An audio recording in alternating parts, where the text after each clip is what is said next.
नमस्कार दोस्तों। आज हम पढ़ेंगे नाटक स्कंदगुप्त का अंक दूसरा, जिसके लेखक हैं जयशंकर प्रसाद। मालव में शिप्रा तट कुंज देवसेना इसी पृथ्वी पर है और अवश्य है। विजया कहाँ राजकुमारी? संसार में छल, प्रवंचना और हत्याओं को देखकर कभी कभी मान ही लेना पड़ता है कि यह जगत ही नर्क है।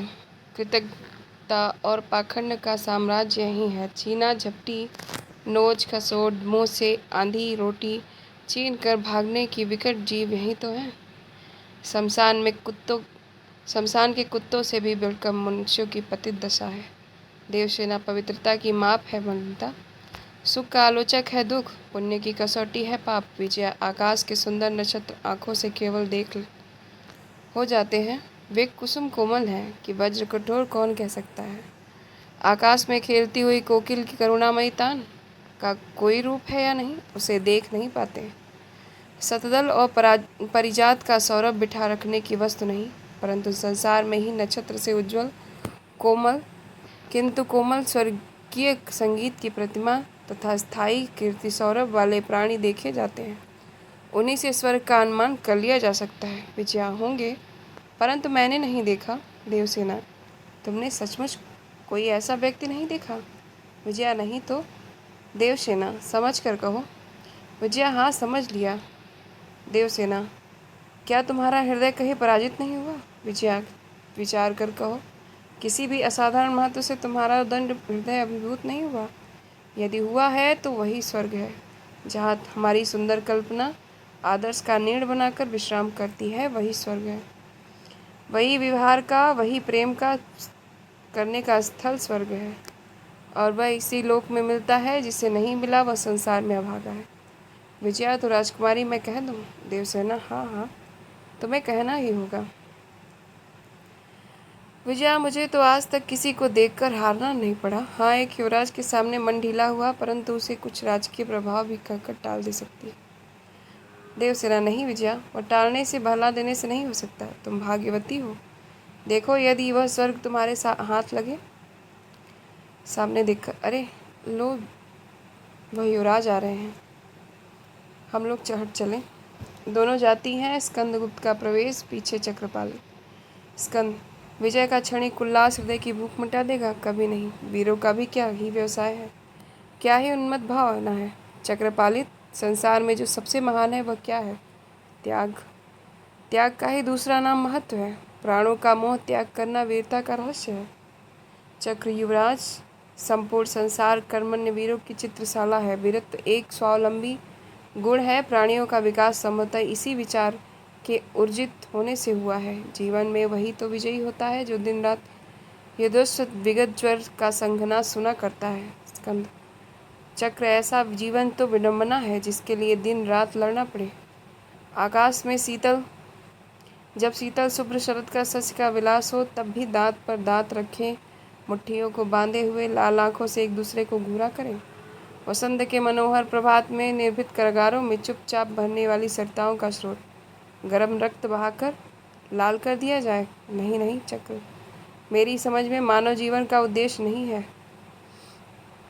कोई और भी निगूढ़ रहस्य है, चाहे उसे मैं स्वयं न जान सकूं। चक्र सावधान युवराज, प्रत्येक जीवन में कोई बड़ा काम करने के पहले ऐसे ही दुर्बल विचार आते हैं।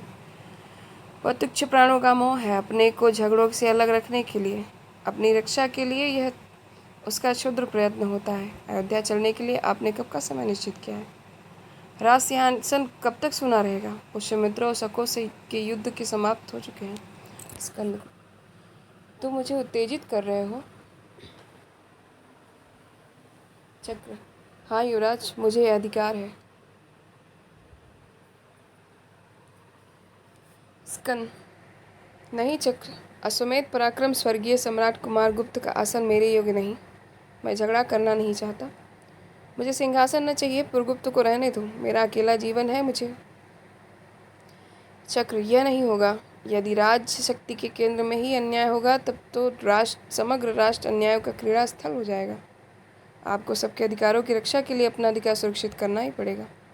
चर का आना, कुछ संकेत करना, दोनों का प्रस्थान, देवसेना विजय का प्रवेश। विजय: यह क्या राजकुमारी, युवराज को तो उदासीन है। देवसेना: हाँ विजया, युवराज की मानसिक अवस्था कुछ बदली हुई है। विजया: दुर्बलता इन्हें राज्य से हटा रही है। देवसेना: कहीं तुम्हारा सोचा हुआ युवराज के महत्व का पर्दा तो नहीं हटा रहा? क्यों? विजया: वैभव का अभाव तुम्हें खटकने तो नहीं लगा है? विजया: राजकुमारी, तुम तो निर्दय वाक्यबाणों का प्रयोग कर रही हो। देवसेना: नहीं विजया, बात ऐसी है, धनवानों के हाथ में माप ही एक है, वह विद्या, सौंदर्य, बल, पवित्रता, और तो क्या, हृदय भी उसी से मापते हैं, वह माप है उनका ऐश्वर्य। विजया: परंतु राजकुमारी, इस उदार दृष्टि से तो चक्रपालित क्या पुरुष नहीं है? है अवश्य, वीर हृदय है, प्रशस्त वक्ष है, उदार मुखमंडल है।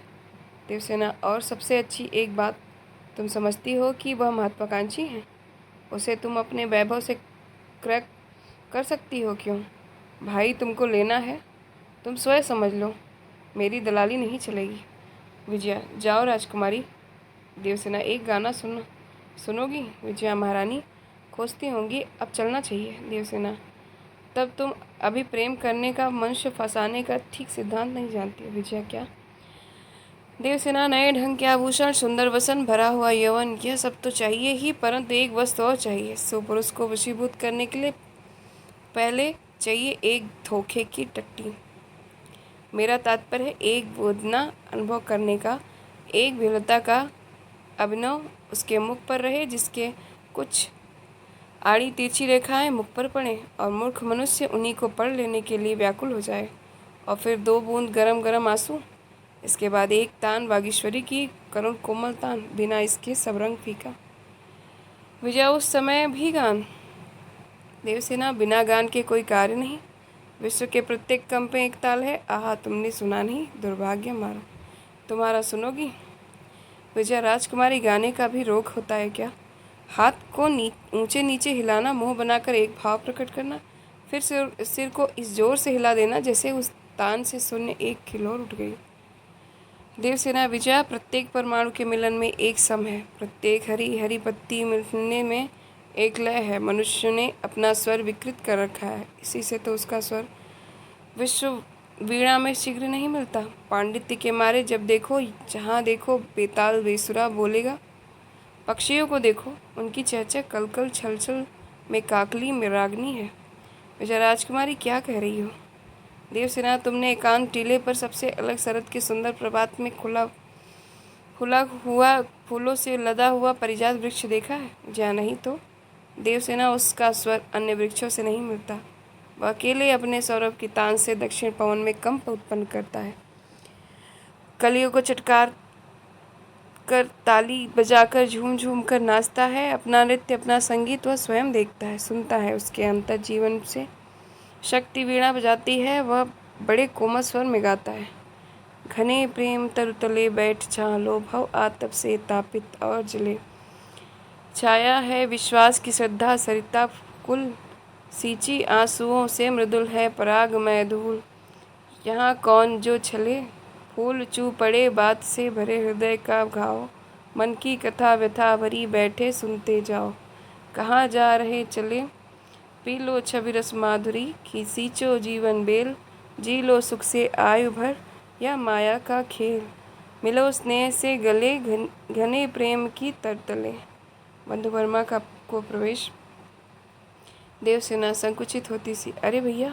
बंधु वर्मा: देवसेना, तुझे गाने का भी विचित्र रोग है। देवसेना: रोग तो एक न एक सभी को लगा है, परंतु यह रोग अच्छा है, इसे कितने रोग अच्छे किए जा सकते हैं।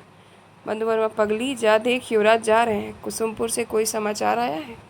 देवसेना: तब उन्हें जाना आवश्यक होगा, भाभी बुलाती है क्या?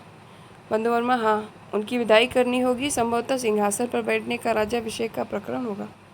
देवसेना: क्या आपको ठीक नहीं मालूम? बंधु वर्मा: नहीं तो, मुझसे कुछ कहा नहीं, परंतु भौहों के नीचे एक गहरी छाया है, बात कुछ समझ में नहीं आती। देवसेना: भैया, तुम लोगों के पास बातें छिपा रखने का एक भारी रहस्य है, जी खोलकर कह देने में पुरुषों की मर्यादा घटती है। जब तुम्हारा हृदय भीतर से क्रंदन करता है, तब तुम लोग एक मुस्कुराहट से उसे टाल देते, यह बड़ी प्रवंचना है। बंधुवर्मा हंसकर, अच्छा जाओ उधर, उपदेश मत दे। विजया और देवसेना जाती हैं। बंधुवर्मा, उदार वीर हृदय देवोपम सौंदर्य, इस आर्यावृत का एकमात्र आशा स्थल, इस युवराज का विशाल मस्तक कैसी चक्रलिपियों से अंकित है। अंतःकरण में तीव्र अभिमान के साथ विराग है, आंखों में एक जीवन पूर्ण ज्योति है। भविष्य का इसका युद्ध होगा, देखो कौन विजयी होता है। परंतु मैं प्रतिज्ञा करता हूँ, अब से इस वीर परोपकारी के लिए मेरा सर्वस्व अर्पित है। चलो, जाता है। मठ में प्रपंच बुद्धि भटार को सर्वनाग। प्रपंच, बाहर देख लो, कोई है तो नहीं। सर जाकर लौट आता है। सब कोई नहीं, परंतु आप इतना चौंकते क्यों हैं? मैं तो कभी यह चिंता नहीं करता कि कौन आया है कौन आवेगा। प्रपंच, तुम नहीं जानते। सर नहीं श्रमण, मैं खड्ग हाथ लिए प्रत्येक भविष्य की प्रतीक्षा करता हूँ। जो कुछ होगा वही निपटा लेंगे। इतने डर की घबराहट की आवश्यकता नहीं। विश्वास करना और देना, इतने लघु व्यापार से संसार की समस्याएं हल जो हो जाएंगी। प्रपंच, प्रत्येक भित्ति के किवाड़ों के कान होते हैं, समझ लेना चाहिए, देख लेना चाहिए। सर अच्छी बात है, कहिए। पटाक, तुम पहले चुप तो रहो। सर चुप रहने की अवस्था में। प्रपंच, धर्म की रक्षा के लिए प्रत्येक उपाय से काम लेना होगा। सब भिक्षु शिरोमणि, वह कौन सा धर्म है जिसकी हत्या हो रही है? प्रपंच, यही हत्या रोकना, अहिंसा गौतम का धर्म है। यज्ञ की बोलियों को रोकना, करुणा और सहानुभूति की प्रेरणा से कल्याण का प्रचार करना। हाँ, अवसर ऐसा है कि हम वह काम भी करें जिससे तुम चौंक उठो, परंतु नहीं, वह तो तुम्हें करना ही होगा। भट्टार, क्या? महादेवी देवकी के कारण राजधानी में विद्रोह की संभावना है, उन्हें संसार से हटाना होगा। सब ठीक है, तभी आप चौंकते हैं और तभी धर्म की रक्षा होगी। हत्या के द्वारा हत्या का निषेध कर लेंगे क्यों? भट्टार, ठहरो सर, परंतु महास्थविर, क्या इसकी अत्यंत आवश्यकता है? प्रपंच, नितांत। सर, बिना इसके काम नहीं चलेगा, धर्म ही ना प्रचारित होगा। प्रपंच, और यह काम सर्व को करना होगा। सर चौंक कर, मुझे? मैं कदापि नहीं। भटाक, सीखता न करो सर, भविष्य के सुखों से इसकी तुलना करो। सर, नाप तौल मैं नहीं जानता, मुझे शत्रु दिखा दो, मैं भूखे भेड़िए की शांति उसका रक्तपान कर लूँगा, चाहे मैं ही क्यों न मारा जाऊँ, परंतु निरी हत्या, यह मुझसे नहीं। भट्टाक, मेरी आज्ञा। सर, तुम सैनिक हो, उठाओ तलवार, चलो 2 सहस्त्र शस्त्रों पर हम 2 मनुष्यों का आक्रमण करें, देखें मरने से कौन भागता है। कायरता, अबला महादेवी की हत्या, किस प्रलोभन में? तुम पिशाच बन रहे हो। भट्टाक, सावधान। सर्व, इस चक्र से तुम नहीं निकल सकते, या तो करो या मरो।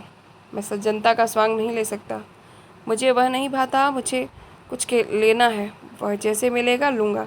साथ दोगे तो तुम भी लाभ में रहोगे। सर नहीं भट्टार, लाभ ही के लिए मनुष्य सब काम करता है तो पशु बना रहता है, ना ही उसके लिए पर्याप्त था, मुझसे यह काम नहीं होने को। ठहरो भट्टार, मुझे पूछने दो। क्यों सर? तुमने जो यह अस्वीकार किया है वह क्यों? पाप समझकर? सर अवश्य, पर पंच, तुम किसी कर्म को पाप नहीं कर सकते, वह अपने नग्न रूप में पूर्ण है, पवित्र है, संसार ही युद्ध क्षेत्र है, इसमें पराजित होकर शस्त्र अर्पण करके जीने से क्या लाभ? तुम युद्ध में हत्या करना धर्म समझते हो, परंतु दूसरे स्थल पर अधर्म। सर हाँ। प्रपंच, मार डालना, प्राणी का अंत कर देना, दोनों स्थलों में एक सा है, केवल देश और काल का भेद है, यही ना? सब हाँ, ऐसा ही तो। प्रपंच, तब तुम स्थान और समय की कटौती कर कर्म को परखते हो, इसी से कर्म के अच्छे और बुरे होने की जांच करते हो। सब दूसरा उपाय क्या? प्रपंच, है क्यों नहीं, हम कर्म की जांच परिणाम से करते हैं, और यही उद्देश्य तुम्हारे स्थान और समयावली की जांच होगा। सर, परंतु जिसके भावी परिणाम को अभी तुम देख न सके, उसके बल पर तुम कैसे पूर्व कार्य कर सकते हो? प्रपंच, आशा है, आशा पर जो दृष्टि का रहस्य है। आओ इसका एक प्रत्यक्ष उदाहरण दे। मदिरा का पात्र भरता है, स्वयं पीकर सबको पिलाता है, 4 बार ऐसा करता है। प्रपंच, क्यों ऐसी कड़वी, कैसी कड़वी थी? सर हृदय का लकीर खींच गई। पटाक, परंतु अब तो एक आनंद का स्रोत हृदय में बहने लगा है। सब, न मैं नाचूं, उठना चाहता है। प्रपंच, ठहरो मेरे साथ। उठकर दोनों नाचते हैं। अकस्मात लड़खड़ाकर प्रपंच बुद्धि गिर पड़ता है, चोट लगती है। भट्टार, अरे रे रे, संभल कर उठता है। प्रपंच, तुम कुछ चिंता नहीं, सर बड़ी चोट आई। प्रपंच, परंतु परिणाम अच्छा हुआ, तुम लोगों पर भारी विपत्ति आने वाली थी।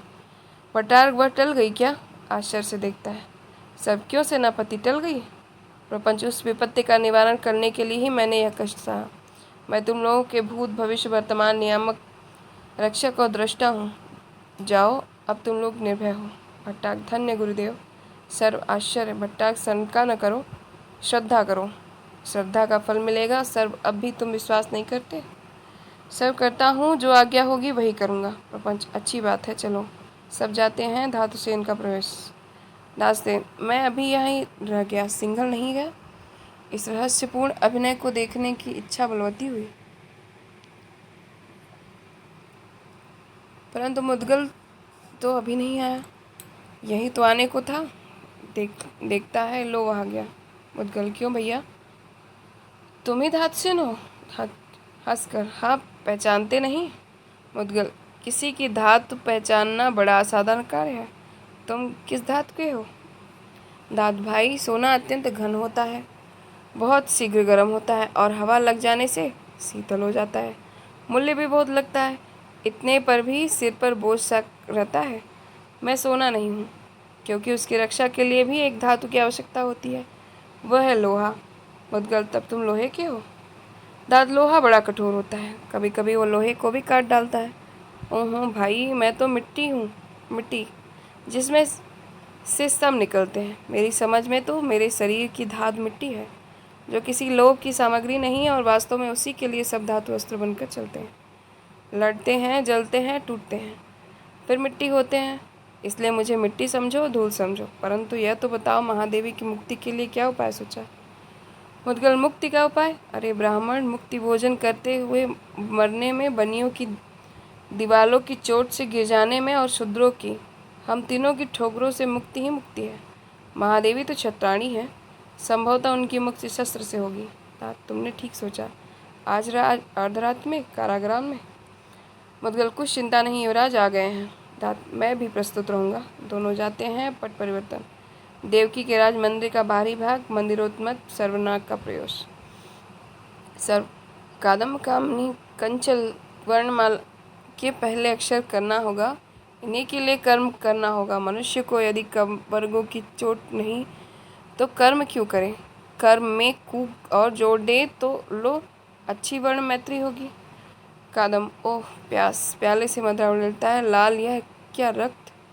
आह, कैसी भीषण कामनीयता! लाल मदिरा लाल नेत्रों से लाल लाल रक्त देखना चाहती है। किसका? एक प्राणी का, जिसके कोमल में मांस रिक्त मिला हो। अरे रे नहीं, दुर्बल नारी। ओह, यह तेरी दुर्बलता है। चल अपना काम देख, देख सामने सोने का संसार खड़ा है। रामा का प्रवेश। रामा पामर, सोने की लंका राख हो गई। सर, उसमें मदिरा न रही होगी सुंदरी। रामा, मदिरा का समुद्र उफनकर बह रहा था, मदिरा समुद्र के तट पर ही लंका बसी थी। सर, तब उसमें तुम जैसी कोई कामनी न होगी। तुम कौन हो, स्वर्ग की अप्सरा या स्वप्न की चुड़ैल? रामा, स्त्री को देखते ही ढिलमिल हुए, आंखें फाड़कर देखते हैं जैसे खा जाएंगे। मैं कोई हूँ? सब, सुंदरी, यह तुम्हारा ही दोष है। तुम लोगों का वेश विन्यास, आँखों की लुका छुरी, अंगों का सिमटना, चलने में एक क्रीड़ा और एक कौतूहल।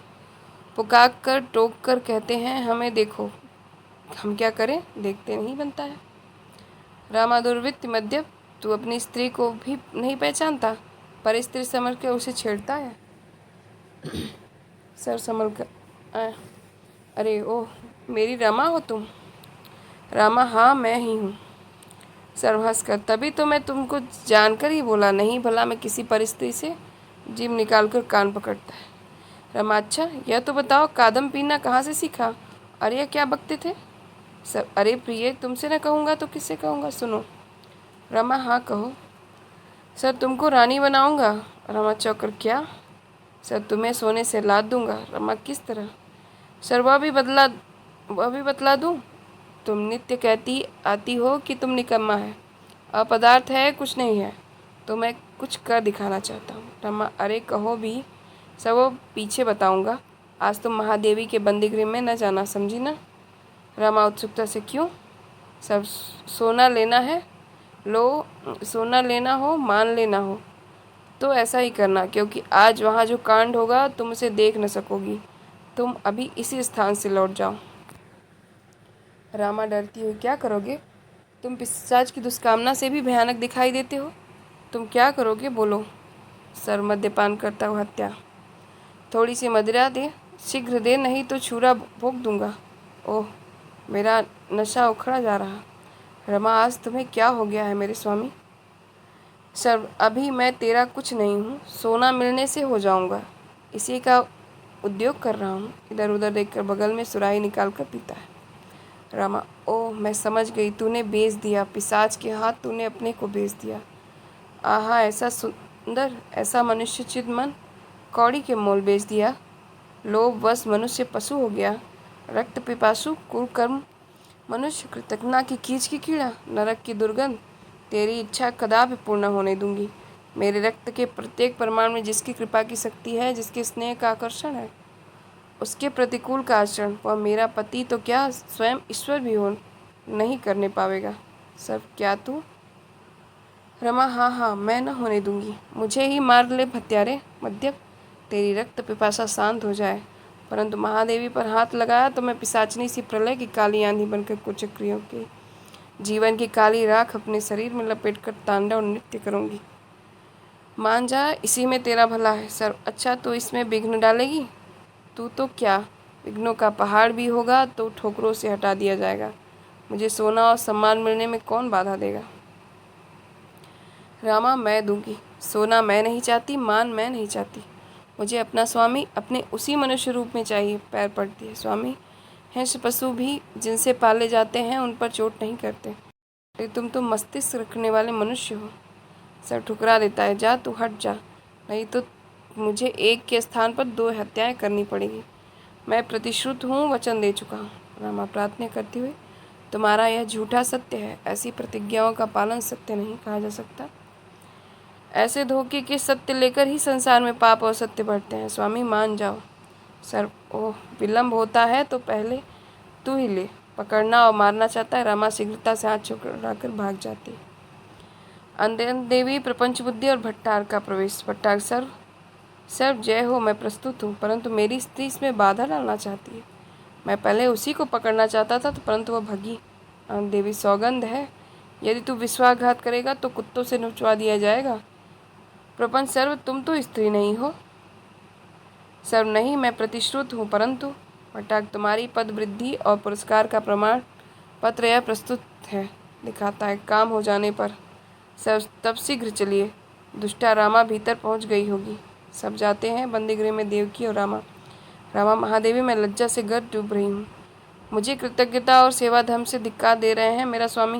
देवकी, शांत हो रामा। बुरे दिन कहते किसे हैं? जब स्वजन लोग अपने शील शिष्टाचार का पालन करें, आत्मसमर्पण, सहानुभूत, सतपथ का अवलंबन करें, तो दुर्दिन का साहस नहीं कि उस कुटुंब की ओर आंखें उठाकर देखे। इसलिए इस कठोर समय में भगवान की स्निग्ध करुणा का शीतल ध्यान कर। महादेवी, परंतु आपकी क्या दशा होगी? देवकी, मेरी दशा? मेरी लाज का बोझ उसी पर है जिसने वचन दिया है।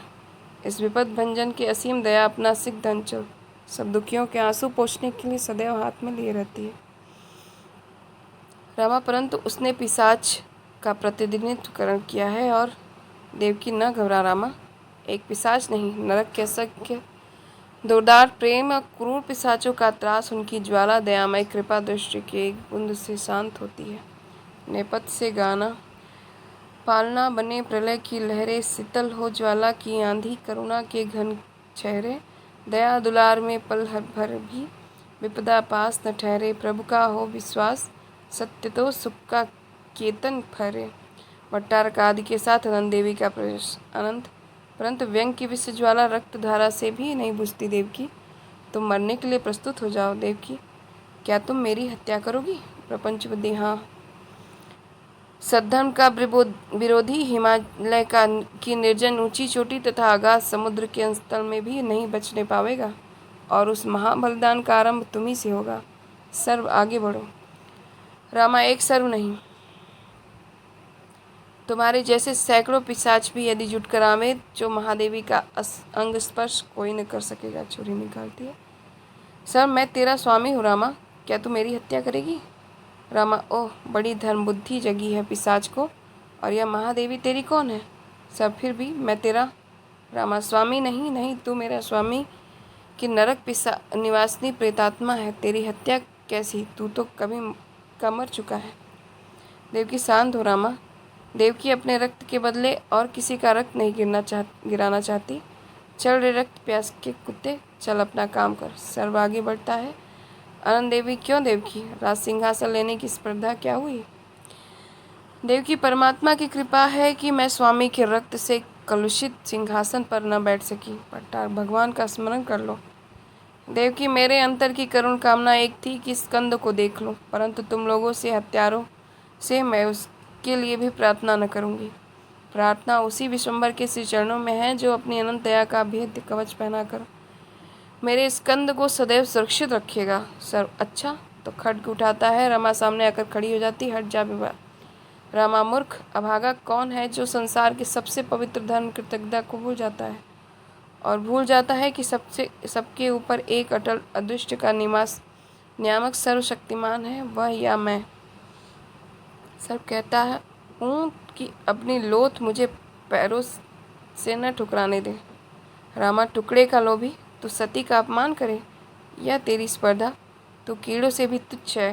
पहले मैं मरूंगी तब महादेवी। अनंत क्रोध से, तो पहले इसी का अंत करो सर्व, शीघ्रता करो सर्व। अच्छा तो वही होगा। प्रहार करने पर उद्यत होता है।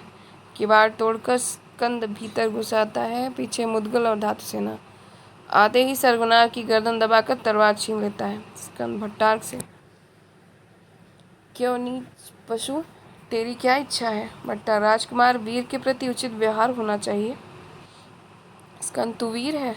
अर्धरात में निस्सहाय अबला महादेवी की हत्या उद्देश्य से घुसने वाला चोर, तुझे भी वीरता का अभिमान है? तो द्वंद्व युद्ध के लिए आमंत्रित करता हूँ, बचा अपने को। भट्टार्क दो एक हाथ चलाकर घायल होकर गिरता है। स्कंद, मेरी सौतेली माँ तुम?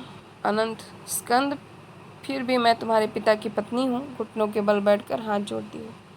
स्कंद, अनंत देवी, कुसुमपुर में पुरगुप्त को लेकर चुपचाप बैठी रहो। जाओ, मैं स्त्री पर हाथ नहीं उठाता, परंतु सावधान, विद्रोह की इच्छा न करना, नहीं तो क्षमा असंभव है। आह मेरी माँ। देवकी आलिंगन करके, आओ मेरे वत्स। अवंती दुर्गा एक भाग। बंधुवर्मा, भीमवम और जयमाला का प्रवेश। बंधुवर्मा, वत्स भीम, बोलो तुम्हारी क्या सम्मति है? भीम, तात आपकी इच्छा, मैं आपका अनुचर हूँ। जयमाला, परंतु इसकी आवश्यकता ही क्या है? उनका इतना बड़ा साम्राज्य था, तब भी क्यों मालवा ही बने बिना काम का न चलेगा?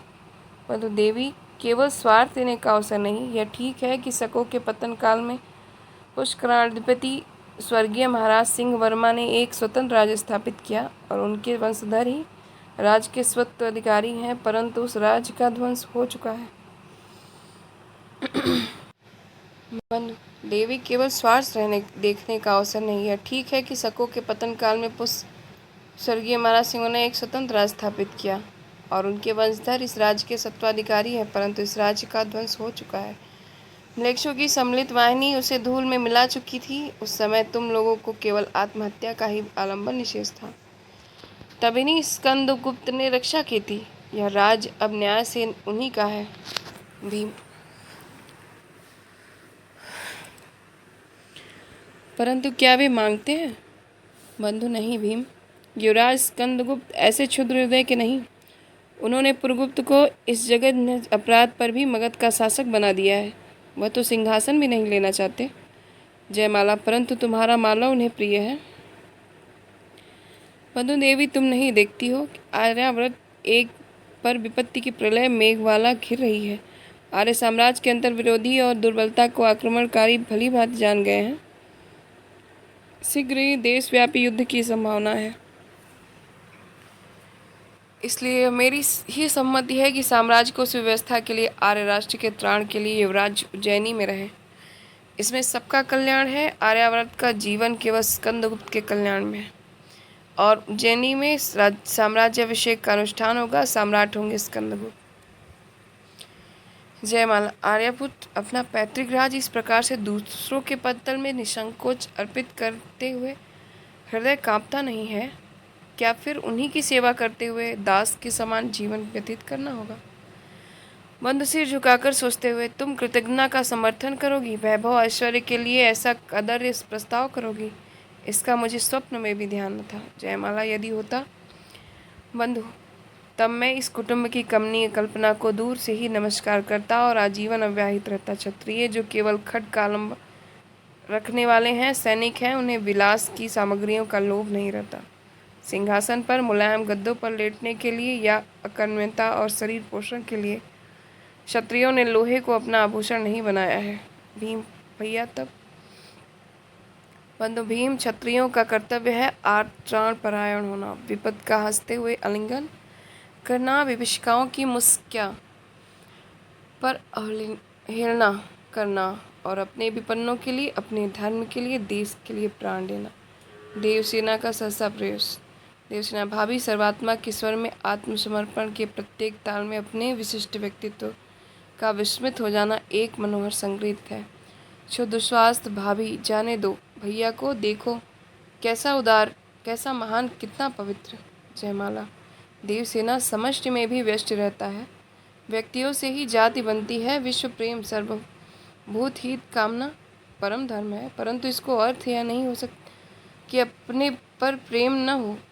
इस अपने ने अपना क्या अन्याय किया है जो इसका बहिष्कार हो। बंधु ठहरो जयमाला, इसी क्षुद्र ममत्व में हमने हमको दुष्ट भावना की ओर प्रेरित किया है, इसी से हम स्वार्थ का समर्थन करते हैं। इसे छोड़ दो जयमाला, इसके वशीभूत होकर हम अत्यंत पवित्र वस्तुओं से दूर होते जाते हैं।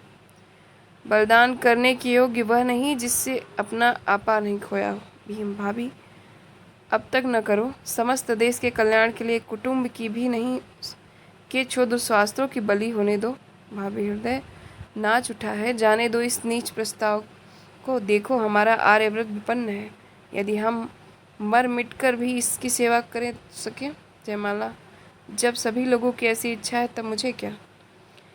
बंधु, तब मालेश्वरी की जय हो, तुम ही इस सिंहासन पर बैठो। बंधु वर्मा तो आज से आर्य साम्राज्य सेना का एक साधारण पदापत सैनिक तुम्हें तुम्हारा ऐश्वर्य सुखद हो जाना चाहता है। भीम, ठहरो भैया, हम भी चलते हैं।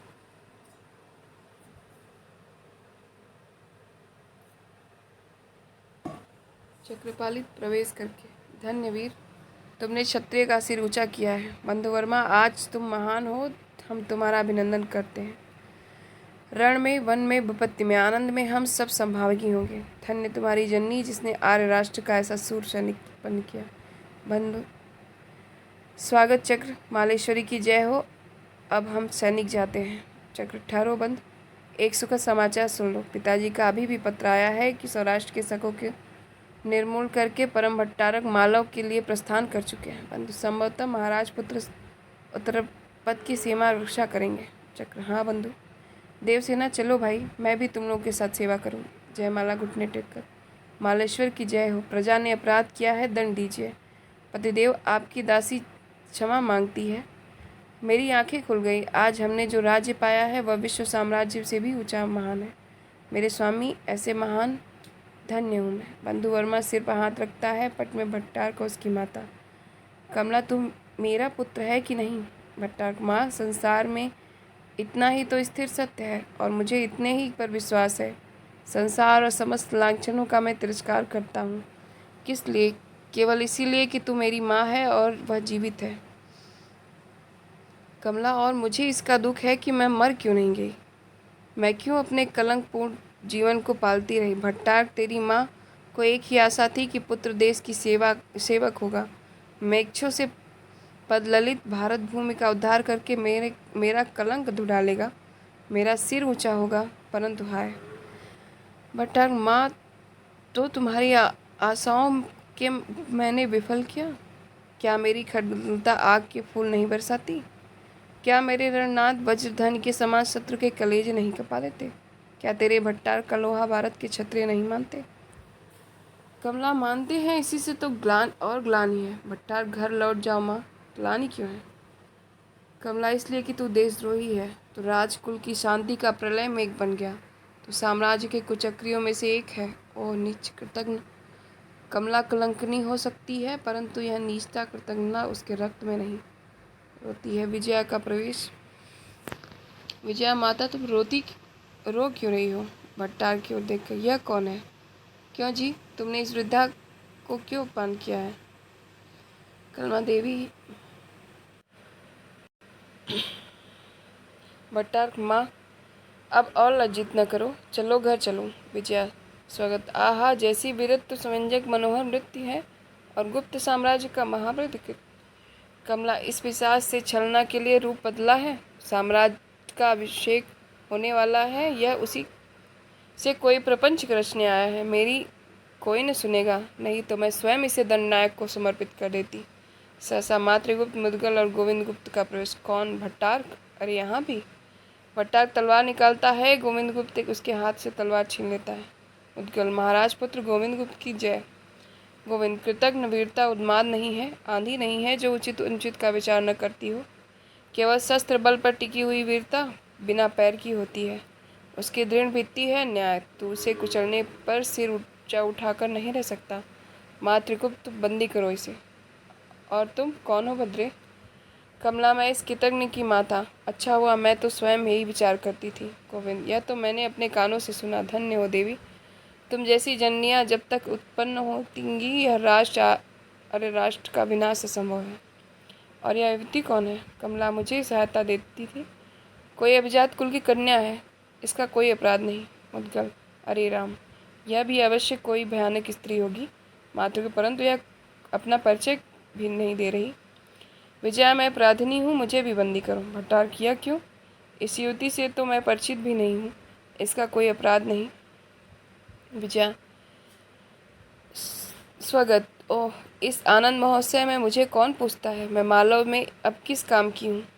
जिसके भाई ने समस्त राज्य अर्पण कर दिया वह देवसेना, और कहाँ मैं? तब तो यह मेरा यही। भट्टार की ओर देखती है। गोविंद, भद्रे, तुम अपना स्पष्ट परिचय दो। विजया, मैं अपराधिनी हूँ। मातृगुप्त, परंतु तुम्हारा और भी कोई परिचय है? विजया, यही कि मैं बंदी होने की अभिलाषिनी हूँ। कमलावत से, तुम अकारण क्यों दुख उठाती हो? विजया, मेरी इच्छा, मुझे बंदी कीजिए, मैं अपना परिचय न्यायाधिकरण में दूंगी। यहाँ मैं कुछ न कहूँगी। मेरा यहाँ अपमान किया जाएगा तो आर्य राष्ट्र के नाम पर मैं तुम लोगों पर अभियोग लगाऊंगी। गोविंद, क्यों भट्टार, यदि कुछ तुम ही कुछ कहोते हो? भट्टार, मैं कुछ नहीं जानता यह कौन है। मुझे भी विलम्ब हो रहा है, शीघ्र न्यायाधिकरण में ले चलिए। उत्कल और वृद्धा कमला। गोविंद, वह बंदी नहीं, परंतु एक बार स्कंद के समक्ष इसे चलना होगा। मातृगुप्त, तो फिर सब चलें। अभिषेक का समय भी समीप है, सब जाते हैं राजसभा। बंधुवर्मा, भीमवर्मा, मातृगुप्त, मुदगल के साथ स्कंदगुप्त एक ओर से, दूसरी ओर गोविंद गुप्त का प्रवेश। स्कंद बीच में करतात, कहाँ थे? इस बालक पर अकारण क्रोध करके यहाँ कहाँ छिपे हैं? चरण वंदन करता हूँ। गोविंद, उठो वत्स, आर एस चंद्रगुप्त की अनुपम प्रतिकृति, गुप्त कुल तिलक, भाई से मैं स्कंद तात पर्णदत्त इस समय नहीं है। चक्र सम्राट व सम्राट की चंचल राजनीति की देखरेख में लगे हैं। कुमारदास का प्रवेश। मातृगुप्त, सिंघल के युवराज कुमार धातसेन की जय। सब आश्चर्य से देखते हैं। स्कंद, कुमारदास सिंघल के युवराज? मातृगुप्त, हाँ महाराज धार। स्कंद, अद्भुत, वीर युवराज, तुम्हारा स्नेह क्या कभी भूल सकता हूँ। आओ, स्वागत। सब मंच पर बैठते हैं। गोविंद, बंदियों को ले आओ। सैनिकों के साथ भट्टार, सरनाग, विजया तथा कमला का प्रवेश। स्कंद, क्यों सर, तुम क्या चाहते हो? सर, सम्राट, मुझे वध की आज्ञा दीजिए। ऐसे नीच के लिए कोई दंड नहीं है। स्कंद, नहीं, मैं तुम्हें इससे भी कड़ा दंड दूंगा जो वध से भी उग्र होगा। सर, वही हो सम्राट। जितनी यंत्रणा से यह पापी प्राण निकाला जाए उतना ही उत्तम होगा। स्कंद, परंतु मैं तुम्हें मुक्त करता हूँ, क्षमा करता हूँ। तुम्हारे अपराध ही तुम्हारे मर्म स्थल पर सैकड़ों बिच्छुओं की डंक चोट करेंगे। आजीवन तुम उसी यंत्रणा को भोगो, क्योंकि साध्वी रामा को मैं अपनी आज्ञा से विधवा न बनाऊंगा। रामा सती, तेरी पुण्य से आज तेरा पति मृत्यु से बचा। रामा सम्राट का पैर पकड़ती है। सर्व दुहाई सम्राट की, मुझे वध की आज्ञा दीजिए, नहीं तो आत्महत्या करूंगा। ऐसे देवता के प्रति मैंने दुराचरण किया। ओह, छुरी निकालना चाहता है? स्कंद, ठहरो सर, मैं तुम्हें आजीवन बंदी बनाऊंगा। रामा आश्चर्य और दुख से देखती है। स्कंद, सर्व यहाँ आओ। सब समीप आता है। देव की वत्स, इसे किसी विषय का शासक बनाकर भेजो जिसमें दुखिया रामा को किसी प्रकार का कष्ट न हो। सब महादेवी की जय हो। स्कंद सर्व, तुम आज से अंतर्वेद विषयपति नियत किए गए हो। यह लो खड्ग देता हूँ। सर्व, रुद्रकंठ से सम्राट देवता आपकी जय हो। देवकी के पैर पर गिर जाता है। माँ मुझे क्षमा करो, मैं मनुष्य से पशु हो गया था, अब तुम्हारी ही दया से मैं मनुष्य हुआ हूँ। आशीर्वाद से जगद्धात्री, मैं देव चरणों में आत्मनि देकर जीवन सफल करूँ। देवकी उठो, क्षमा पर मनुष्य का अधिकार है, वह पशु के पास नहीं मिलती। प्रतिहिंसा पाशव धर्म है, उठो मैं तुम्हें क्षमा करती हूँ। सर्व खड़ा होता है। स्कंद, भट्टार्क, तुम इस गुप्त साम्राज्य के महारभिकृत नियुक्त किए गए थे और तुम ही साम्राज्य लक्ष्मी महादेवी की हत्या के कुचक्र में सम्मिलित हो। यह तुम्हारा अक्षम्य अपराध है। भट्टार्क, मैं केवल राजमाता की आज्ञा का पालन करता था। देवकी, क्यों भट्टार्क, तुम यह उत्तर सच्चे हृदय से देते हो?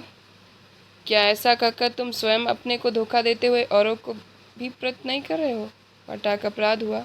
सिर नीचा करता है। स्कंद, तुम्हारे खड्ग पर साम्राज्य को भरोसा था, तुम्हारे हृदय पर ही तुम्हें भरोसा न रहे, क्या बड़े धिक्कार की बात है। तुम्हारा इतना पतन। भट्टार्क स्तब्ध रहता है विजया की ओर देखकर। तुम विजया, तुम क्यों इसमें? देवसेना, सम्राट विजया मेरी सखी है। विजया, परंतु मैंने भट्टार्क को वरण किया है। जयमाला विजया। विजया कर चुकी देवी। देवसेना, इसके लिए दूसरा उपाय न था। राजाधिराज, प्रतिहिंसा मनुष्य को इतना नीचे गिरा सकती है, परंतु विजया तूने शीघ्रता की। स्कंद विजय की ओर देखते हुए विचार में पड़ जाता है। गोविंदिया वृद्धा इसी कृतज्ञ भट्टार की माता है। भट्टार के नीच कर्मों से दुखी होकर यह उज्जैनी चली आई है। स्कंद, परंतु विजया तुमने यह क्या किया? देवसेना, आह, जिसकी मुझे आशंका थी वही है। विजया आज तो हारकर भी जीत गई। देवकी, बस आज तुम्हारे शुभ महाभिषेक में एक बूंद भी रक्त न गिरे। तुम्हारी माता की भी यह मंगल कामना है कि तुम्हारा शासन दंड क्षमा के संकेत